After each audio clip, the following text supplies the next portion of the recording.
Tá todo mundo assim: "Olha, acho que essa semana vão decretar lockdown na França ou na Espanha, acho que essa semana vai mudar alguma coisa". E, tá todo mundo observando aqui, um pouco impressionado como é que as coisas aí não fecharam. Que você acha, por que você acha que isso ainda não aconteceu? A gente já teve várias manifestações aí do presidente Macron, mas qual é a sua impressão? Eu quero acreditar que eles estão com, como a gente diz, né, com o dedo no pulso da história e observando dia após dia os resultados, né? Tem linhas de pensamento aqui que acham que a gente está só ah, ocultando um contágio da variante britânica que vai vir e vai explodir em março, né? Porque os números estão estáveis em todos os níveis, né? Internações, casos, enfim.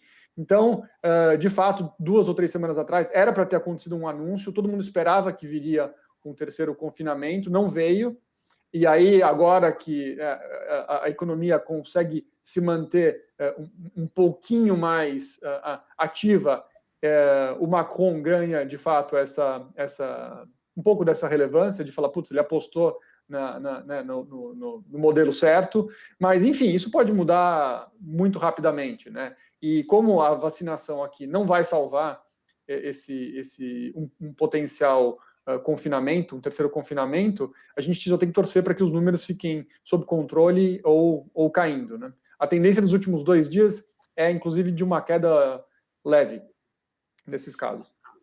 Uma expectativa grande, claro, nós brasileiros temos sol à disposição, mas quem vive na Europa e o europeu é desesperado, né, por quando chega a temporada e as temperaturas aumentam.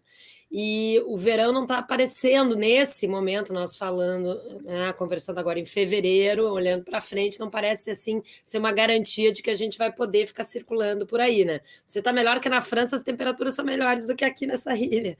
Mas já se fala, se comenta alguma coisa sobre perspectivas de temporada de férias?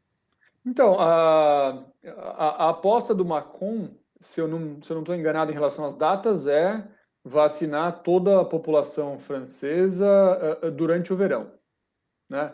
Então, isso acho que significa que a gente teria um verão provavelmente parecido com o anterior, mas com um volume de adultos já vacinados, que permite algum nível de liberdade, né? Mas eu acho que a discussão está tanto acontecendo semana a semana, que é difícil. Julho parece que vai acontecer daqui a 5 anos, né?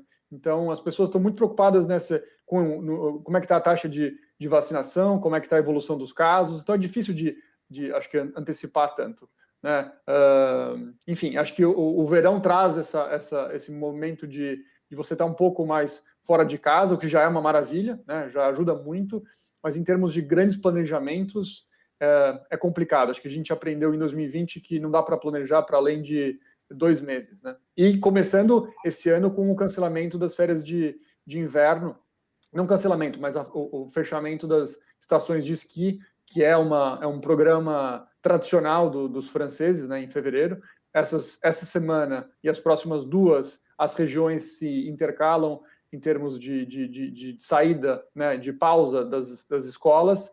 Enfim, todo mundo teve que buscar uma programação alternativa, porque as montanhas não vão operar como costumam. Não posso deixar de aproveitar, antes de a gente encerrar, de te perguntar um pouquinho sobre você trabalha numa grande empresa, com uma grande marca, e falou bastante assim do planejamento dia após dia, acompanhar a situação, né? Numa grande empresa as coisas são planejadas, né, com bastante antecedência. Mudou muito não vou dizer a rotina do seu trabalho, mas o que você faz, a maneira de comunicar da Danone? Mudou porque eu trabalho com um time de transformação de marketing, né? Então, o nosso trabalho está um pouco menos ligado à execução do dia a dia e, por exemplo, como é que está a dinâmica do varejo, né?